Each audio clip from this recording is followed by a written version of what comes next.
election. There'll be many things I'm sure we will disagree about, but one thing I hope we will always agree about is we should never do anything to break up our United Kingdom. Yeah. Before turning to the Queen's speech, can I turn to two other international matters, Afghanistan and Copenhagen?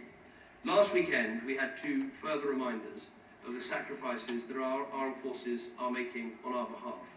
And we will all want to pay tribute to Rifleman Andrew Fentiman from the 7th Battalion, the Rifles. He was a member of the Territorial Army who volunteered to serve in Afghanistan. And we should also pay tribute to Corporal Lauren Marlton Thomas from 33 Engineer Regiment. They both died serving our country. We should honour their memory. We should look after their families. We should never forget what they've done for all of us. We not only support our forces in Afghanistan, we also support the reason they are in Afghanistan, and that is to help deliver security and to stop Afghanistan from becoming once again a haven for terrorists.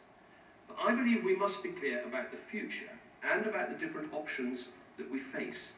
One option, favoured by some, is an immediate withdrawal. I do not believe this would be in our interests. The Taliban would take over a large part of the country. There would be a danger of new terror training camps coming back. It would imperil Pakistan, after all, a nuclear power. And it would be incredibly damaging to NATO and to our vital alliance with the United States. But the second option, the status quo, is also unacceptable. We cannot go on as we are, taking ground, sometimes at great cost, only to relinquish it later to the Taliban. Over a year ago, the Prime Minister told us how our troops had heroically delivered a generator to the Kajaki Dam. But 15 months later, that generator still isn't working, and frankly, that dam is almost as dangerous as ever. So more of the same, 2 steps forward, 1.5 steps back, is just not tenable. We cannot carry on doing for the next 8 years what we've been doing for the last 8 years. So isn't the right option, as General McChrystal recommends, a military surge to protect the populated areas and increase the rate at which we train up the Afghans, combined vitally with a proper political strategy? That political strategy must place a much greater emphasis on dealings with provincial and district leaders, as well as a much tougher approach to President Karzai. It must be accompanied by the appointment of a strong international figure to help drive it forward. And it should be combined, in our view, with the establishment of a permanent group of Afghanistan's regional neighbours. Last week, the Prime Minister said he expected an announcement from Washington within the next few days. This was immediately corrected by the White House. I hope the Prime Minister will tell us when he now expects this announcement to be made, and that he is being fully involved in all the consultations. On the vital matter of climate change, we desperately want the government to succeed at Copenhagen. I believe the Prime Minister is right to go personally to Copenhagen, and I hope other world leaders will do the same. Does he agree with me that what is required is not a partial accord or a political declaration, but a full agreement with immediate practical effect? Mr. Speaker, let me turn to the gracious speech. Now, there were some good things in the speech, like homeschool contracts and transparency over pay, not least because they were proposed from these benches. The gracious speech even says that the government will respond to proposals on high-speed rail. I was glad to see that, as after all, they were our proposals in the first place. But what is most striking about this speech is what is missing. The Prime Minister's just made a great long speech about immigration, but where is the immigration bill in the Queen's speech? Last year he promised regulatory budgets to relieve the burdens on business. He told us, and I quote, they could transform the culture of Whitehall. Well, where are they? The highlight of last year's programme, once again taken directly from the Conservatives, was directly elected police representatives, which the Prime Minister promised us would, and I quote, give local people more control. Where have they gone? They're not in the Queen's speech. And what about the 3 letters that I believe should be in any Queen's speech? NHS. Not a mention. It is clear the National Health Service is not this government's priority. Certainly give way to the Honourable Gentleman.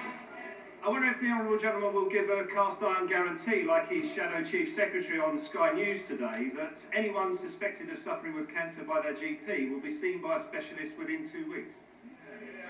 Everyone wants people to be seen by specialists within 2 weeks. Everyone wants to see hospital treatments happen quickly. We support the NHS Constitution. Indeed, it was suggested from these benches. What the Prime Minister What the Prime Minister is trying to do here is basically legislate a whole series of ideas saying that virtue is good, and then try and dare his opponents to vote against them. Well, we're not falling for that one. Right, so the election... So his election campaign's just collapsed. Perhaps we can now get on with the election. I have to say to the honourable gentleman, if this dividing line is so important, why isn't it in the Queen's speech? No mention of the NHS, no mention of this vital dividing line. This Prime Minister's so incompetent he failed to put his own dividing line into his own Queen's speech. But then there is the biggest omission of all, and frankly it will infuriate the British people that we are here to represent. The Prime Minister said, and honourable members will remember this, the whole reason for delaying the election, the whole reason he couldn't go to the country this summer was because he wanted to clean up the mess of MPs' expenses. Yet there is no mention of expenses or the Kelly report in the Queen's speech. Now, to implement Kelly, to clean up expenses, there are 11 separate measures that still need to be passed into law. So where is the legislation? Where are the laws that we were promised? Why aren't they in the Queen's speech? Let me make this offer. Let me make this offer to the Prime Minister.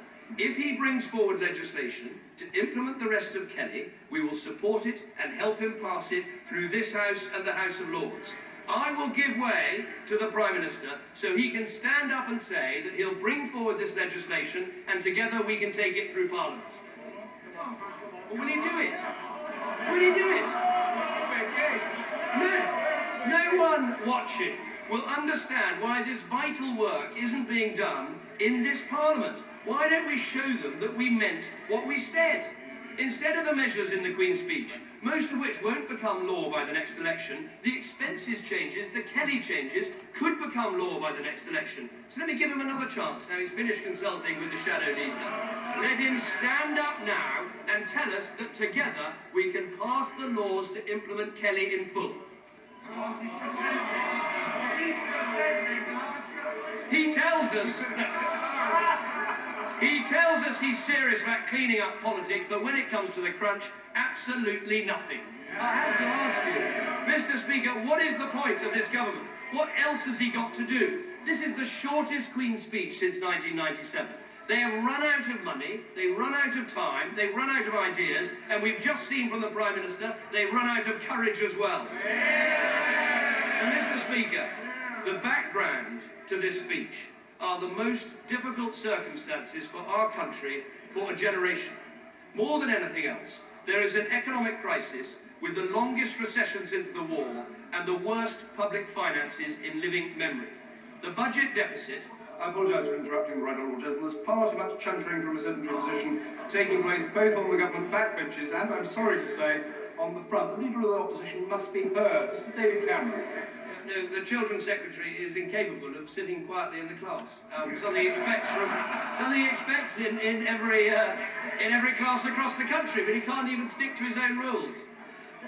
All he says, all the Prime Minister says, in this Queen's speech about the deficit, is that he is going to legislate to halve the deficit. But there's not a single new measure to make this happen. So how is this going to work? Well, perhaps he can tell me how this is going to work, and whether he supports specific measures to cut the deficit. Well, I should be grateful that the right honourable member has said he's against big government. Could he give an indication in terms of government spending as a proportion of GDP, what he thinks the right size of government should be, say, in 5 years' time? We face a catastrophic situation at the moment where we're borrowing 14% of our GDP, and our GDP is still shrinking. What is required is some political leadership. And what is required is not setting some meaningless target like the Prime Minister is doing, but actually saying the tough decisions that you're going to take. Now, the contrast between this side and his side is on the question of public sector pay. We've said what we'd do. On the question of pensions, we've said what we'd do. From this government that's got the biggest budget deficit in our peacetime history, it's got absolutely nothing to say, and he should be ashamed of that. I certainly give way to the Honourable Lady.